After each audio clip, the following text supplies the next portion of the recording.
Dear friends, இன்றைக்கி முட்டை குழம்புங்க. இந்த முட்டை குழம்பு செட்டிநாட்டை ரொம்ப ஃபேமஸுங்க. ஏதாவது சைட் டிஷ் எதாவது பண்ணணுன்னா தோசைக்கோ இல்லை பூரிக்கோ வேணும்னா சட்னி இதை செய்து விட்ருவாங்க. 5 பேருக்கு முட்டை குழம்பு செய்கிறதுக்கு தேவையான பொருட்களுங்க: 4 பெரிய வெங்காயம் சின்ன பீஸாக கட் பண்ணி வச்சுக்கலாம், 4 தக்காளி கட் பண்ணி வச்சுக்கலாம், இஞ்சி 2 அங்குலம் பீஸ் ஒரு 2 பீஸு, 2 பூண்டு பல்லுங்க, அப்புறம் 4 பச்சை மிளகா குறுக்க அறுத்த பச்சை மிளகாங்க, அப்புறம் மல்லித்தழை ஒரு 2 கைப்பிடி அளவுக்குங்க, எல்லாம் எடுத்து வச்சுக்கலாங்க. 8 முட்டை எடுத்து வேக வச்சு எடுத்து வச்சுக்கலாங்க. அந்த தோலையெல்லாம் உரித்து எடுத்துட்டுங்க கத்தியால் பாதி கட் பண்ணி வச்சுக்கலாங்க. இந்த மாதிரி கட் பண்ணி வச்சுக்கலாங்க. ஒரு தவாவை அடுப்பில் போட்டுக்கலாங்க. 4 ஸ்பூன் எண்ணெய் ஊற்றிக்கலாங்க. அந்த எண்ணெய் நல்லா கீழே பரவலாக இருக்கிற மாதிரி வச்சுக்கலாங்க. எண்ணெய் நல்லா காஞ்ச உடனேங்க நம்ம கட் பண்ணி வச்ச முட்டைகள்லாம் இந்த மாதிரி வச்சு அப்படியே பொரித்து எடுத்துடலாங்க. அதை மஞ்சள் கருப்பக்கம் நல்லா எண்ணெயில் பொரிஞ்சிடுச்சுன்னா முட்டை உடையாது. அதனால் எல்லாத்தையும் இந்த மாதிரி போட்டு எடுத்துக்கலாங்க. இந்த முட்டை குழம்பு செட்டிநாட்டில் அடிக்கடி செய்வாங்க. ஒரு அவசரத்துக்கு நான்வெஜ் குழம்பு ஒரு 2-3 நிமிஷத்தில் எல்லாம் முட்டையெல்லாம் கம்ப்ளீட்டாக கீழே நல்லா வெந்துடுங்க. முட்டைங்க கொஞ்சம் நல்லா கெட்டியாகிடுங்க. இப்போ எல்லாம் திருப்பி போட்டு எல்லாத்தையும் ஃப்ரை பண்ணிக்கலாங்க. பட் கொஞ்சம் ஜாக்கிரதையாக கொஞ்சம் மெல்ல எடுத்து போடணுங்க. முட்டை உடையாமல் அப்படியே நல்லா அதே ஷேப்பில் இருக்கிற மாதிரி கொஞ்சம் ஜாக்கிரதையாக எடுத்து போடணுங்க. உடச்சிடாமல் எடுத்து போடணும். நல்லா ஃப்ரை ஆகிடுச்சுன்னா அப்புறம் உடையாதுங்க. இப்போது எல்லா முட்டையும் திருப்பி போட்டாச்சுங்க. நல்லா ஃப்ரை ஆகிடுச்சு, எல்லாமே நல்லா ஃப்ரை ஆகிடுச்சு. இந்த முட்டைங்க மேலே 1 ஸ்பூனு மிளகுத்தூள் ஸ்ப்ரெட் பண்ணி விட்டுக்கலாங்க. அப்படியே உப்பும் 1 ஸ்பூனு மேலே அப்படியே தூவிக்கலாங்க.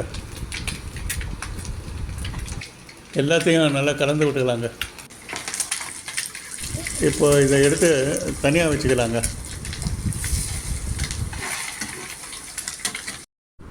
இப்போது மிக்சியிலங்க நம்ம கட் பண்ணி வச்ச தக்காளி எல்லாம் போட்டுக்கலாங்க. அதோட நம்ம இஞ்சி பூண்டு இதெல்லாம் கட் பண்ணி வச்சுருந்தோம் பாருங்கள், அதையும் எல்லாத்தையும் சேர்த்து போட்டுக்கலாங்க. அதை ஒரு ஸ்பூனால் நல்லா கலந்து விட்டுட்டு 1/4 கப்பு தண்ணி ஊற்றிக்கலாங்க. ஏன்னா தக்காளியில் இருந்து நிறையா அதுலேருந்து வாட்டர் வரும்.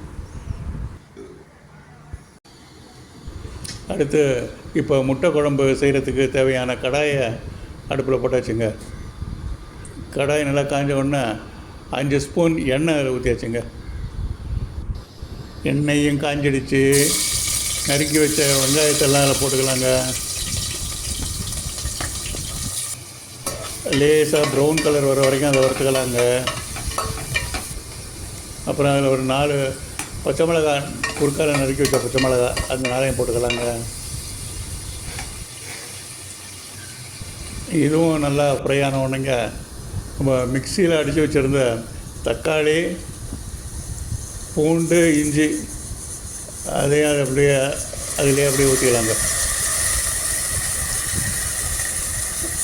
அதை நல்லா மிக்ஸ் பண்ணிடலாங்க.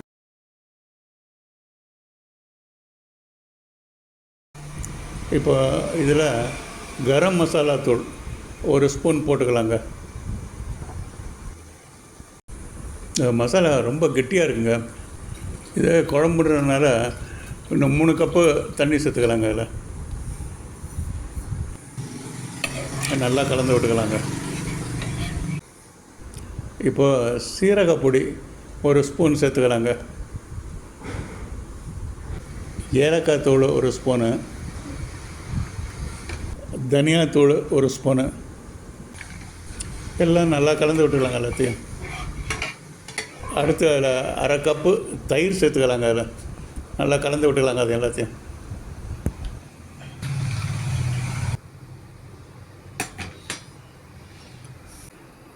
இப்போது இதில் 1 ஸ்பூன் உப்பு சேர்த்துக்கலாங்க. அப்போ கடைசியில் டேஸ்ட்டு பார்த்துட்டு இன்னும் வேணும்னா கொஞ்சம் சேர்த்துக்கலாம். இப்போ இதை ஒரு 4 நிமிஷத்துக்கு மூடி வச்சிடலாங்க. நல்லா கம்ப்ளீட்டாக வேகட்டும் எல்லாமே. இப்போ இது கொஞ்சம் டேஸ்ட்டு பார்த்துக்கலாங்க.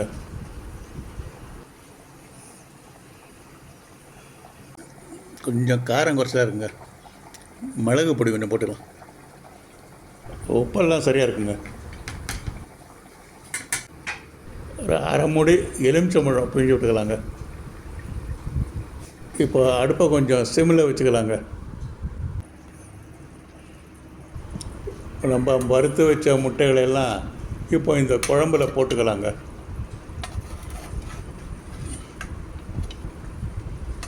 எல்லாம் நல்லா முழுகிற அளவுக்கு உள்ள தள்ளி வச்சுக்கலாம்.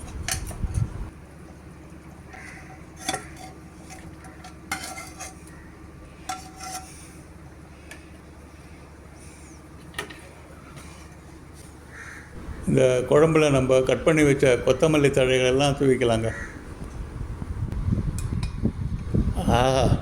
அருமையான முட்டை குழம்புங்க.